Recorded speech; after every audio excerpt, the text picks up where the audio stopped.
Pump up the volume on your parenting with Parent Pump Radio. Tune into something different that makes a difference. At Parent Pump Radio, instead of a ripple, we choose to create a splash.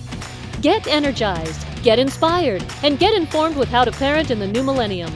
With your host and parent coach super guide, Jacqueline T.D. Huynh. Hi, this is Jacqueline T.D. Huynh. We're here to pump up your parenting skills, pump up your knowledge, pump up your energy. Welcome to Parent Pump Radio's first show of the new year. Happy New Year, everyone, 2019. So there are young professionals making six figures but are drowning in credit card debt. And there are very modest salary people who have a fully stocked emergency fund, are debt-free, and are investing for retirement and other goals. So why doesn't more income translate to a better financial situation? The most common difference between these two types of people is practical financial education. According to Forbes magazine, 2/3 of American adults can't pass a basic financial literacy test. Investopedia defines financial literacy as the knowledge of making appropriate decisions about personal finance, such as investing, insurance, real estate, paying for college, budgeting, retirement, and tax plan. Because of this, Parent Pump Radio will be bringing on many expert guests this year to help educate you on money, tax, debts, student loans, investment, and ways to cash flow.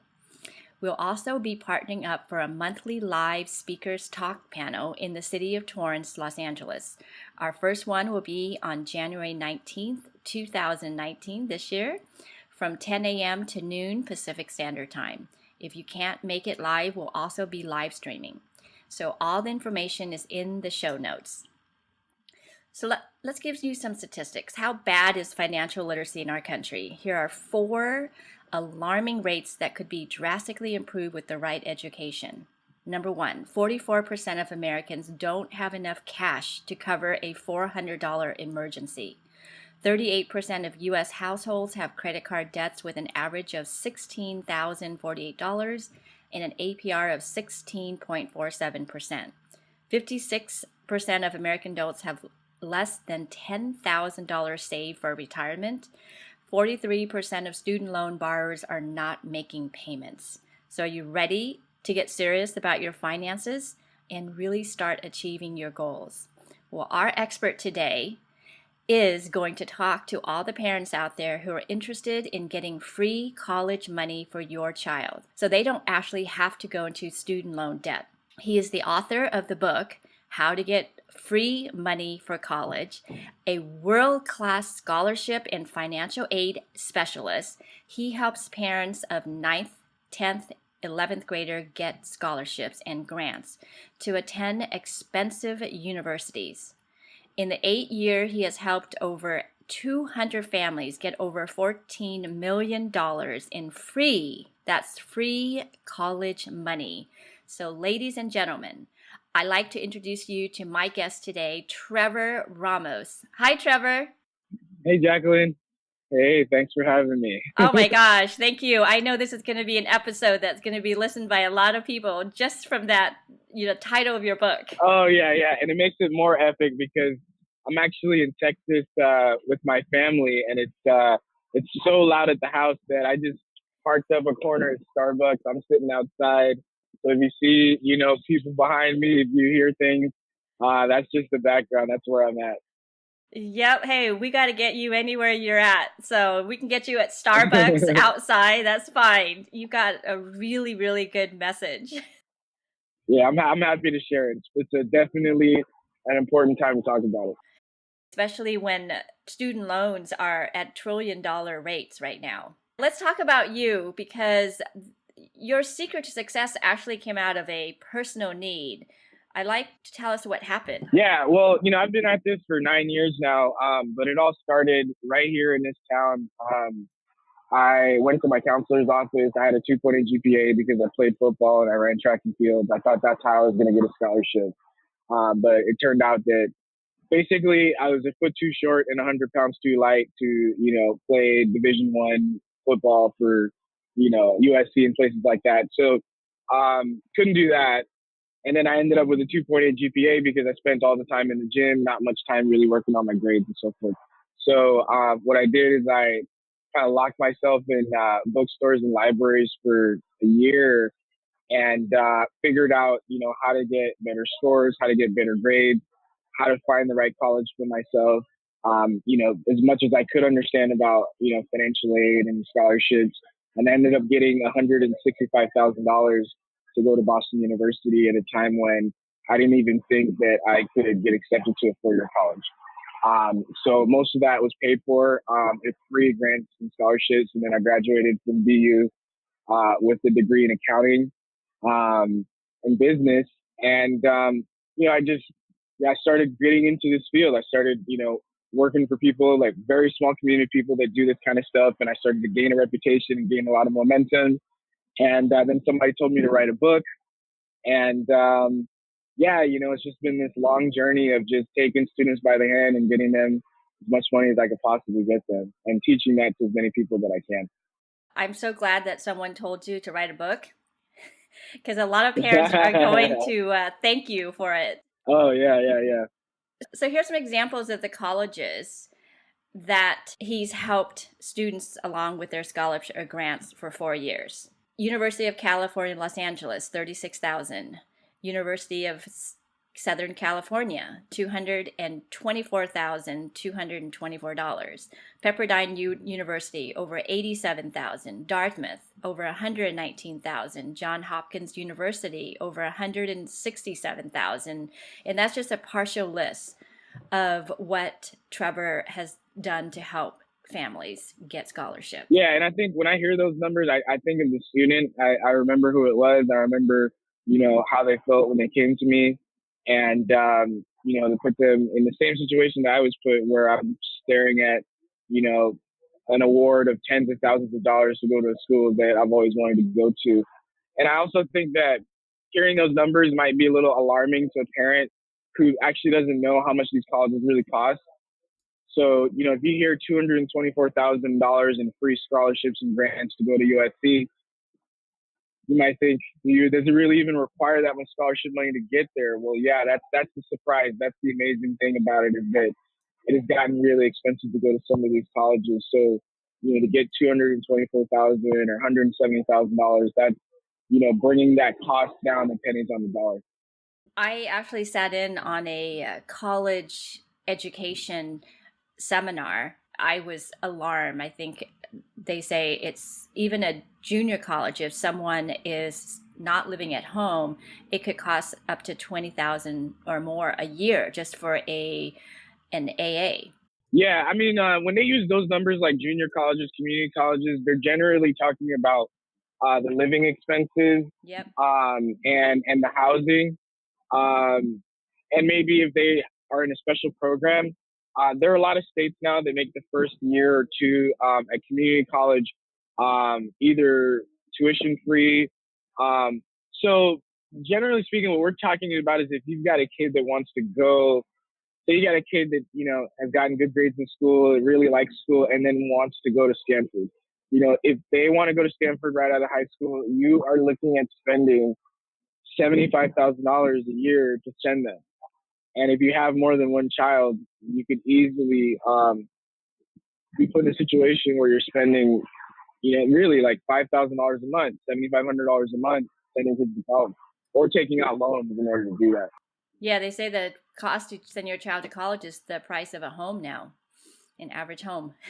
Yeah, and I'm in Texas right now, where the homes are, $134,000. So actually it costs more to go to college than it actually costs to go to school, to actually own a home in this state. In California, California, sending two kids to private school will be about what it costs in your home, in like a Torrance. Yeah, that's pretty. Yeah. So pretty what advice would you give someone who's about to send their child off to college? Yeah, so if you've got a child in the 9th, 10th, and 11th grade, I really recommend that you sit down with your child and figure out what colleges they would like to go to. Create a list and say, okay, we do want to go to UCLA. And if they don't know, just pick a school and go visit it. Do you want to go to Pepperdine? Do you want to go get an idea of what schools would be suited for them. And then I'd recommend that they go on a computer and type in EFC calculator. E as in Eric, F as in Frank, C as in Charles calculator. And it's going to ask you a bunch of questions that will tell you how much your family is expected to pay each year for college. And you might run that and find out that your family is expected to pay $5,000 a year for college. Well, what that means is that if you're sending your child to a college that costs $50,000 a year and you're only expected to pay $5,000 a year, that means that college is supposed to give you the other 90% in free scholarship and grant money. So there's a few things you have to do in order to make sure that they have the money to do that. But once you know that, it's a good feeling to go to a school and visit a school and say, yeah, this is a school that if we get in here, it's going to cost us $5,000 a year. It's going to cost us $10,000 a year, and we're not going to have to take off students. Don't you agree that depending on what your child wants to be, it might not be a 4-year college? Like if someone wants to be a teacher, they wouldn't go to USC to become a teacher. Yeah, absolutely.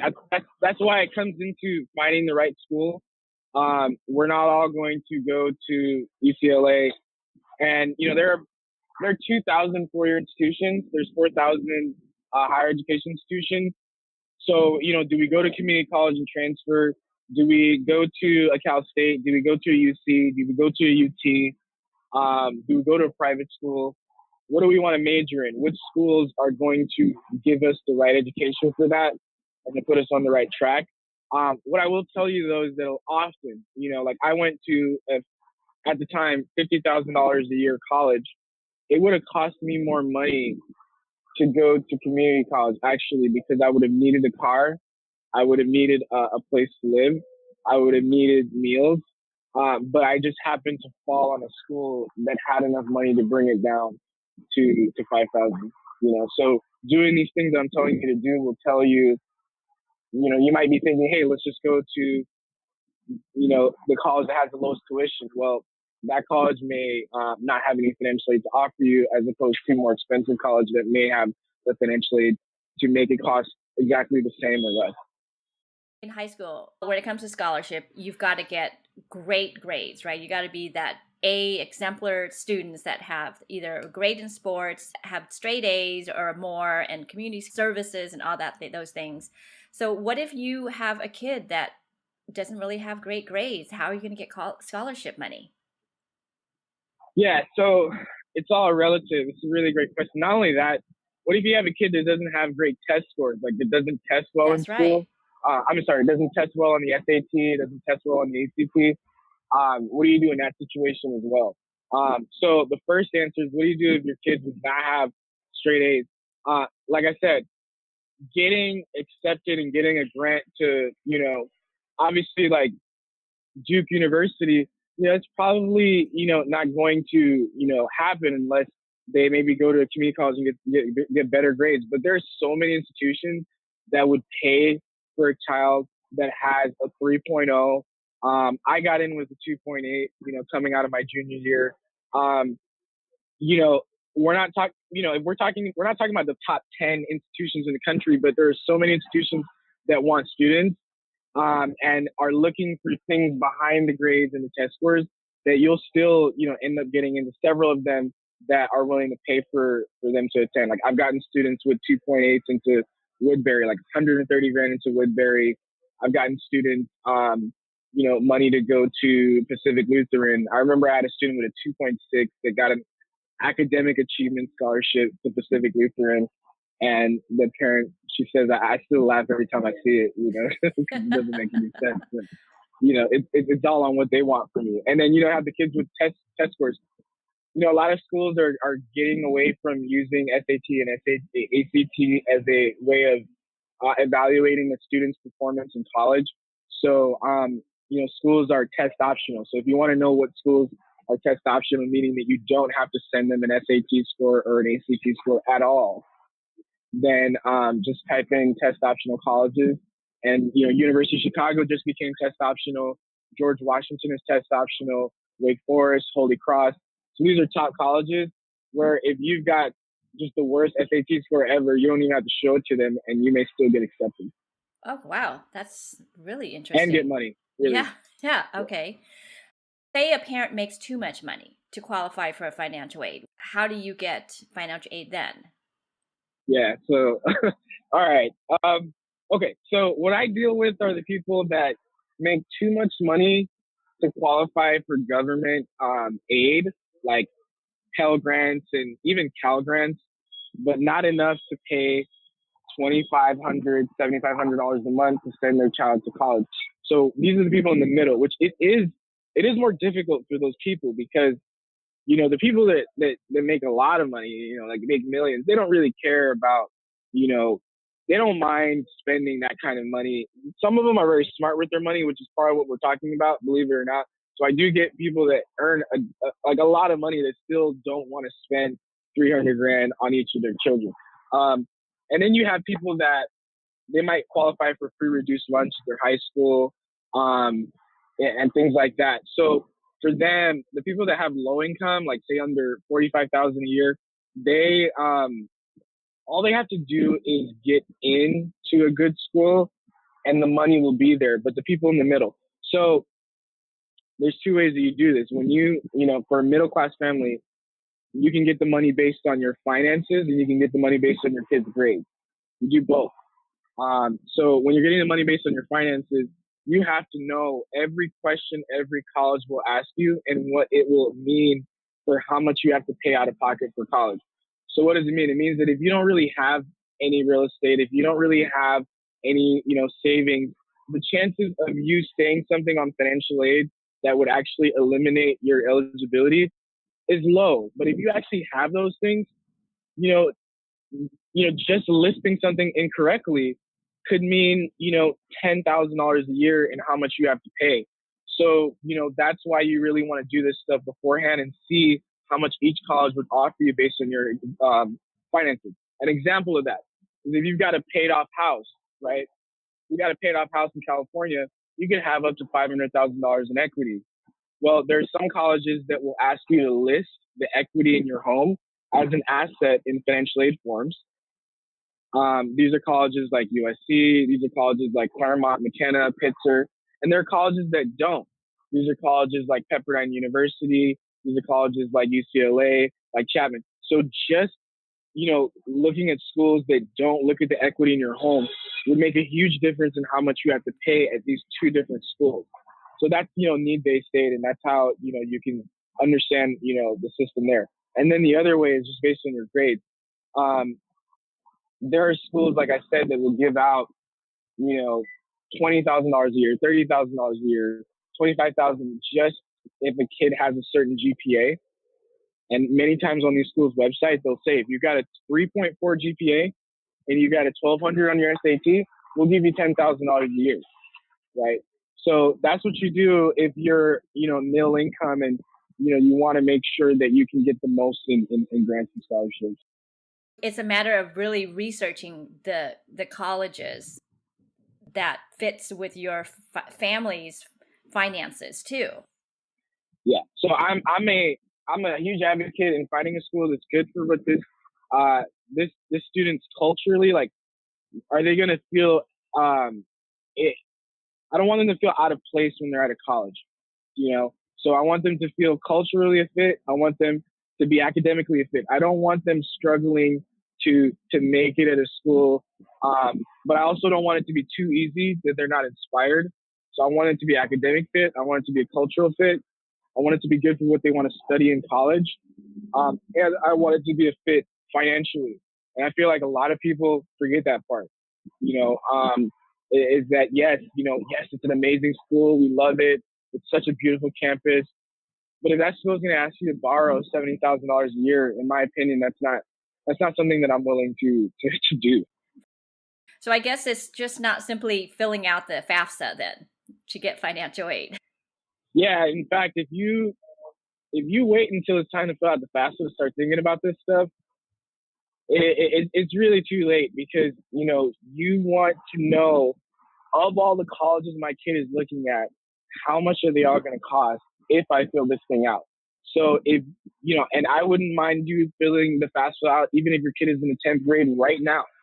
Go create an FSA ID and go fill out a FAFSA as if your kid is going to go to college right now, and see what questions that those colleges are going to ask you.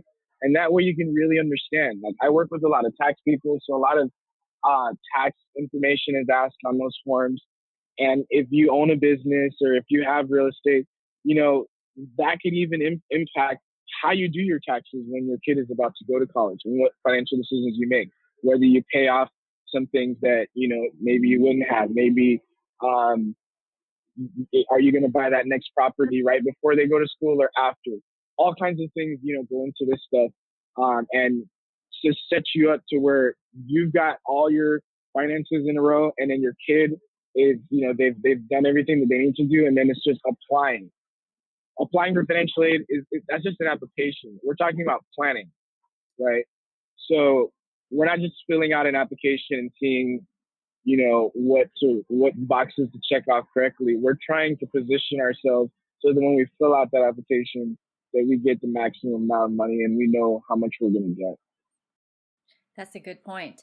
You said you went to a 2-year college and then you transferred to a 4-year university. What do you think about? Oh, no. I went straight. Oh, you did go straight. I went straight to yeah. Okay, I'm sorry. I thought that my only option was to go to a 2 got year. it.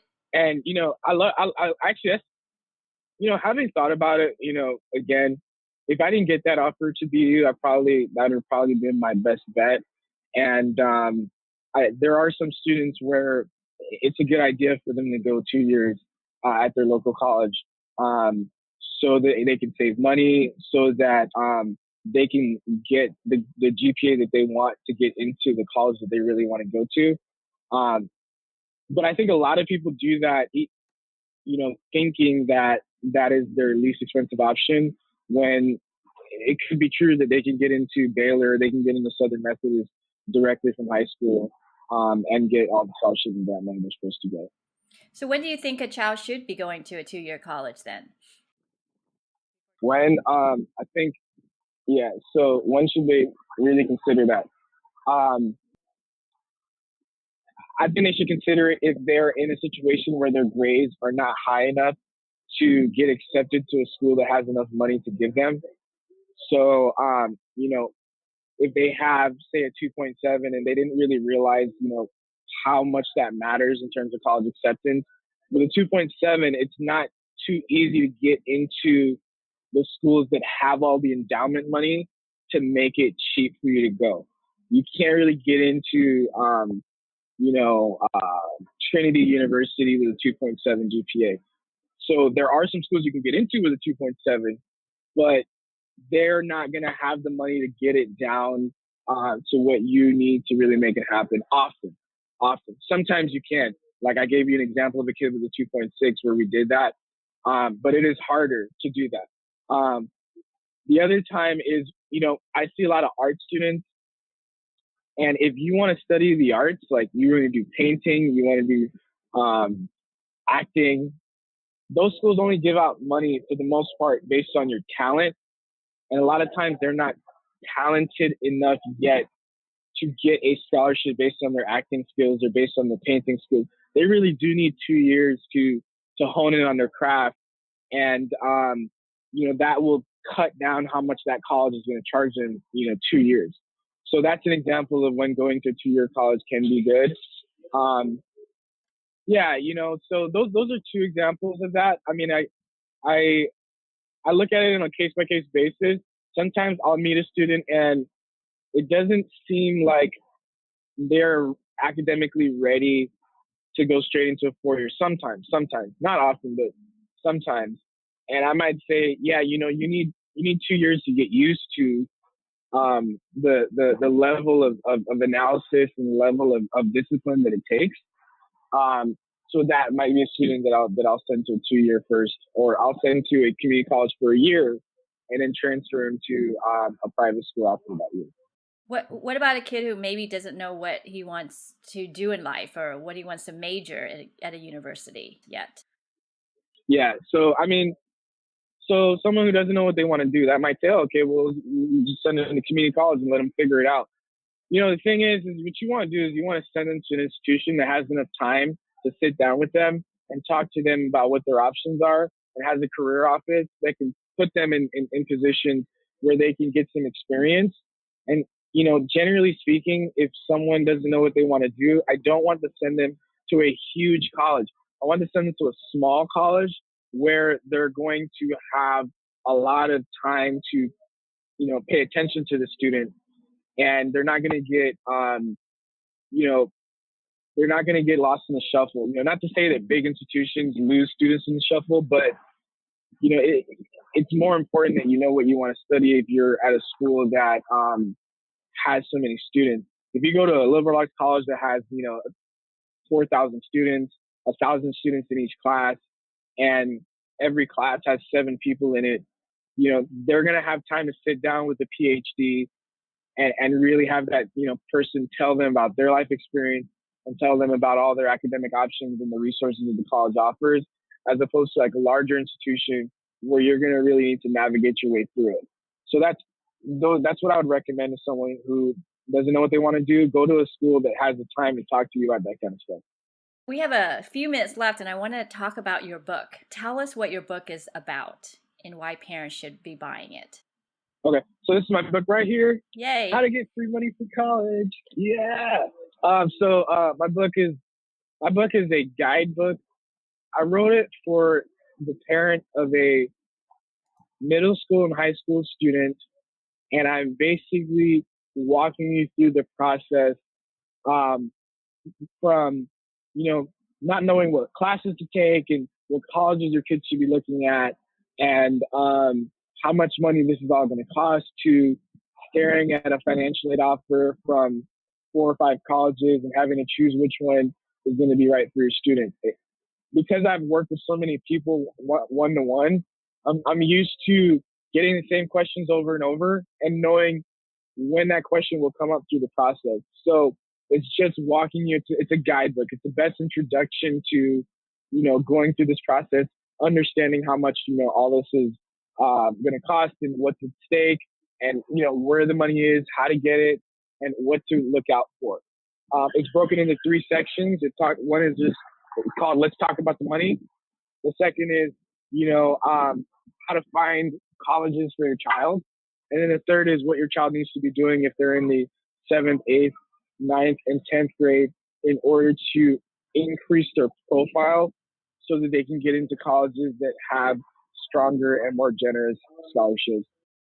So if someone has read your book, or they just want to go straight to you, what do you guys do to help parents in your consulting practice? Yeah, so I deal with the students and the parents. With the parents, I'm sitting down with them and talking to them about, okay, these are all our options. We can look at these kinds of colleges. This is what you'll get for that. Looking at your finances, this is how much you can get. This is how much you'll end up paying, not just for your first kid, but all of your kids. And this is, what's important for you to do in order to keep an eye on your kid as they go through this process. A lot of it I do with the students and my staff. So with the students, we're meeting them basically every 2 to 4 weeks, and we're telling them what they need to do that month in order to increase their profile, or in order to finish their applications on time, and in order to really do an outstanding job of presenting themselves. In order to teach someone how to present themselves, you've got to help them to discover who they are and what makes them unique and different. So that's what takes time. And we want to also put them through experiences, so sending them to these colleges and sending them through leadership programs and telling them to volunteer their time and helping them to think about hobbies and cool things that they find interesting, and getting them to pursue those things are what puts you in a position to where when a college asks you, tell me about yourself, did you have such an amazing answer that college is willing to give you a lot of money to come to their school for. So last question, when's the best time for students to be going to you? So I like to see students in the 9th, 10th, and 11th grade. I do get calls from parents when their kid is in the 12th grade, and often I don't have enough time to really perform what I really need to perform. I really only have a couple of months.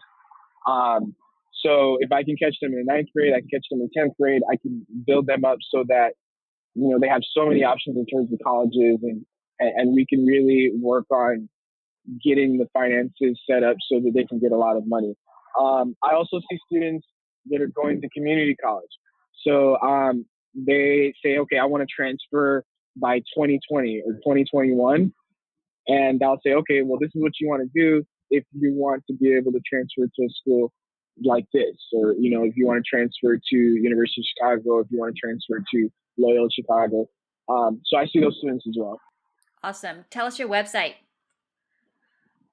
So my website is collegefundingremedies.com. So collegefunding, remedies.com. You can also just Google Trevor Ramos, how to get free money for college, and you'll start getting plugged into my information. We're on Facebook, we're on LinkedIn, we're on YouTube, we're on Twitter. So there's a lot of ways to get in contact with us. My book's on Amazon. You can get it that way too.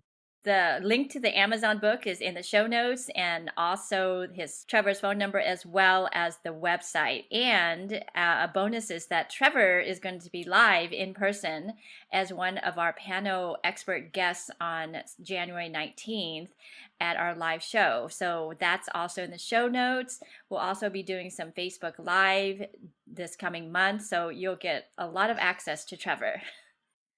Well, thank you so much, Trevor. I appreciate you coming to the interview at Starbucks.